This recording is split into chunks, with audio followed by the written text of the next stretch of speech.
बिस्मिल्लाहिर्रहमानिर्रहीम। अस्सलामु अलैकुम वरहमतुल्लाहि वबरकातुहू। How are you students? उम्मीद है कि आप ठीक ठाक होंगे। गर्मी की शिद्दत काफ़ी बढ़ गई है। अल्लाह ताला सब पे अपना करम करे और अल्लाह ताला मौसम ठंडा कर दे। अच्छा जी, हम लोगों ने शुरू किया था एक्टिव एंड पैसिव वॉइस। तो लास्ट जो हमारा वीडियो था वो उसके इंट्रो पे था और उम्मीद है कि आपको पैसिव वॉइस की बहुत अच्छे से समझ आ गई होगी। तो आज हम चलते हैं इनडेफिनिट टेंस की तरफ। उसका हम प्रेजेंट, पास्ट और future with examples passive voice करेंगे। तो प्रेजेंट इनडेफिनिट टेंस का पैसिव वॉइस में हम साथ साथ रिवाइज करते चले जाएंगे कि एक्टिव वॉइस की क्या तरतीब होती है, subject plus verb plus object, और उसमें first form of the verb use होती है। सिंगल पर्सन के साथ एस या ईएस का इजाफा करते हैं। डू डज़ का इस्तेमाल किया जाता है, और जब जिस फ़िक्रे में डज़ आ जाए तो फिर सिंगल पर्सन के साथ एस या ईएस का इजाफा नहीं करते।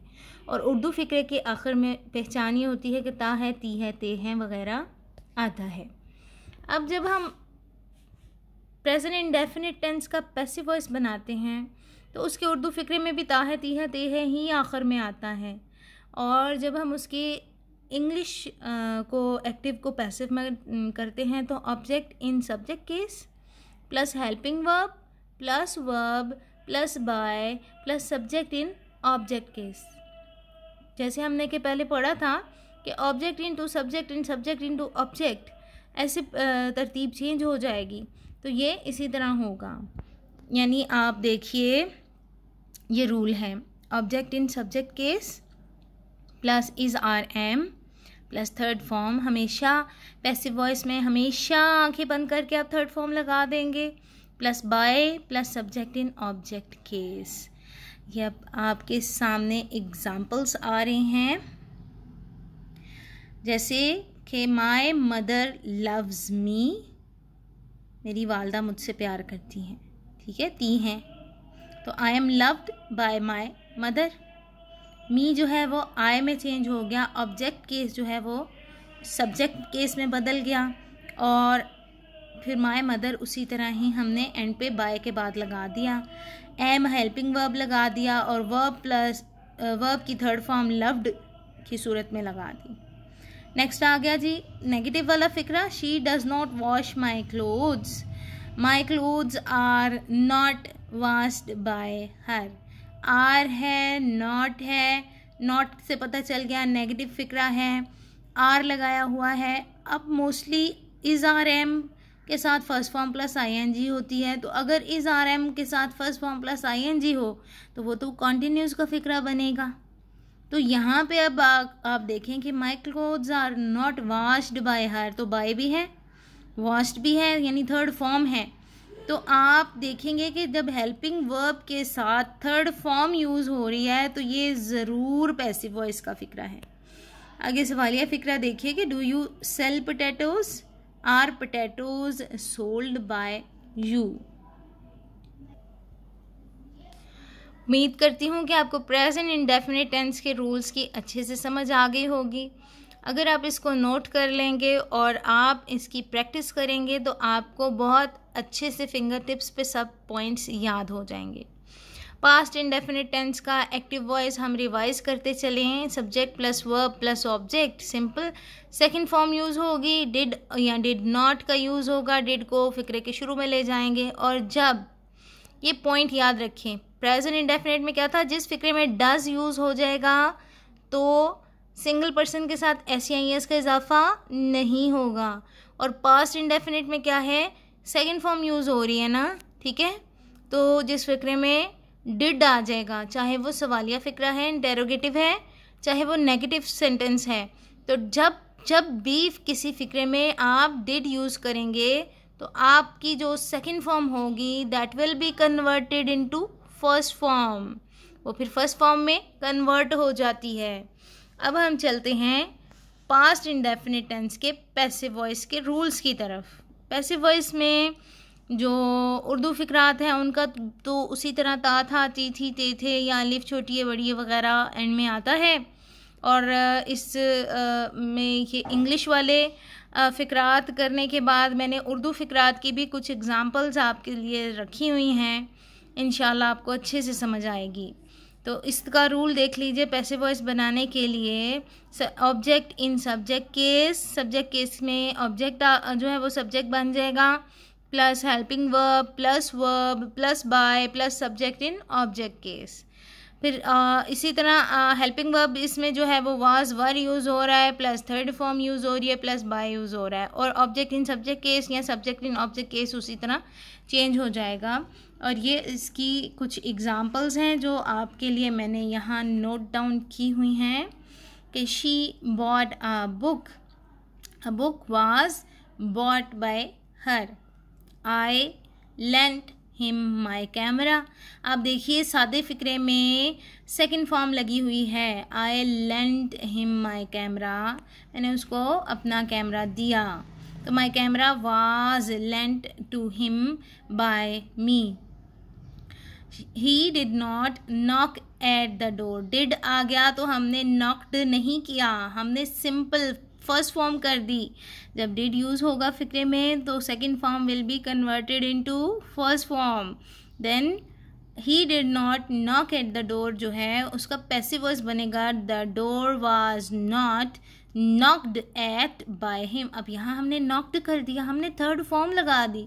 भी वॉज तो हेल्पिंग वर्ब है, नेगेटिव फ़िक्रा है, और इसलिए नॉट लगाएंगे और उसके बाद जो है ना थर्ड फॉर्म और बाय लगा देंगे, नॉक दैट बाय हिम। और इसमें डिड वाले फ़िक्रे से ऊपर देखें आप, ही did not knock at the door, तो ये फ़िक्रा जब आपको एग्ज़ाम में आता है और डिड यूज़ किया हुआ है तो आपने यहाँ से कंफ्यूज नहीं हो जाना कि अब इसमें डिड यूज़ हुआ है तो हम जो फ़िक्रा पैसिव वॉइस का बनाएं उसमें हम क्या फ़र्स्ट फॉर्म लगाएं। नहीं जी, आप ये नोट करें कि इस फ़िक्रे में first form of the verb लगी हुई है और डिड यूज़ हुआ है, तो ये यकीनन पास्ट इनडेफिनिट टेंस का फ़िक्रा है, नेगेटिव फ़िक्रा है। तो ये नेगेटिव फ़िक्रा है पास्ट इनडेफिनिट टेंस का। तो जब हमने पैसिव वॉइस करना है तो रूल तो हमें याद होना चाहिए ना, object in subject case, then helping verb में वाज वर्ड लगेगा। जैसे प्रेजेंट इंडेफिनिट में इज और एम लग गया, इसमें वॉज वर्ड लग गया, तो डोर तो सिंगल है तो वॉज लग गया। Then was not knocked at by him. Did he ring the bell? Was the bell rung by him? Why did you help him? ये क्वेश्चनिंग वर्ड आ गया, सवालिया अल्फाज जब इस्तेमाल होते हैं तो वो किस तरह आप सॉल्व करेंगे, ये उसकी एक एग्जांपल है। Why did you help him? Why was he helped by you? जी, तो नेक्स्ट आपका आ जाता है future indefinite tense. Active voice फ़िक्रे में इसी तरह subject plus verb plus object will या शेल का इस्तेमाल, फर्स्ट फॉर्म का इस्तेमाल, और उर्दू फ़िक्रे में गा गी गे वगैरह।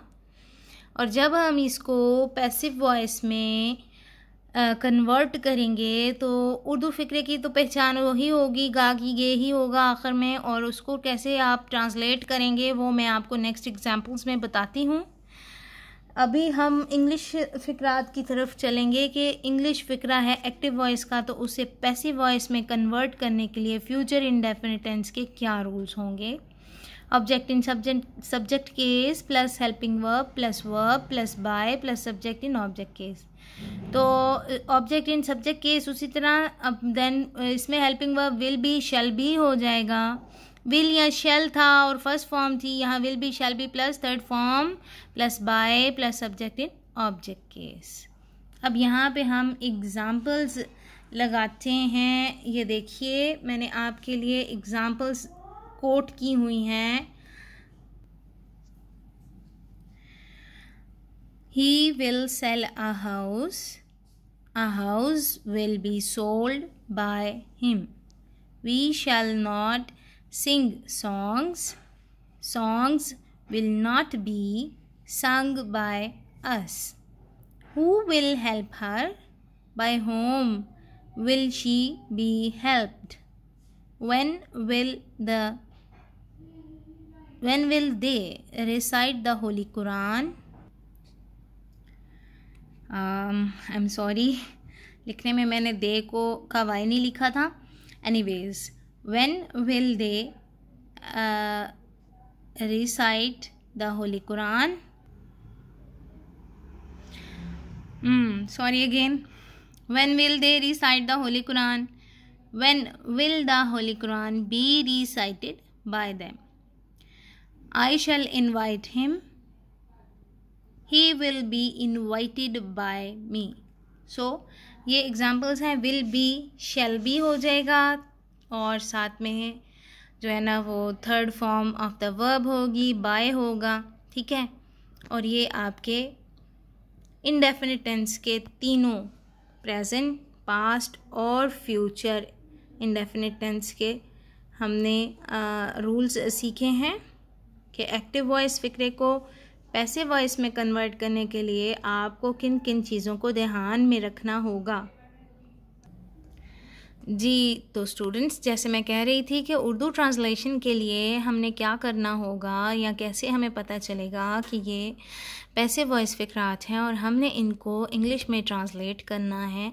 तो हमने क्या क्या चीज़ें माइंड में रखनी है और क्या किस तरह के हमने ट्रांसलेट करना है. तो इसमें देखिएगा, यहाँ बने बनाए लिबास फ़रोख्त होते हैं. तो ताहती है हैं, तो सिंपल ये तो प्रेजेंट इंडेफिनिट टेंस का फ़िक्रा है, हमें पता चल गया.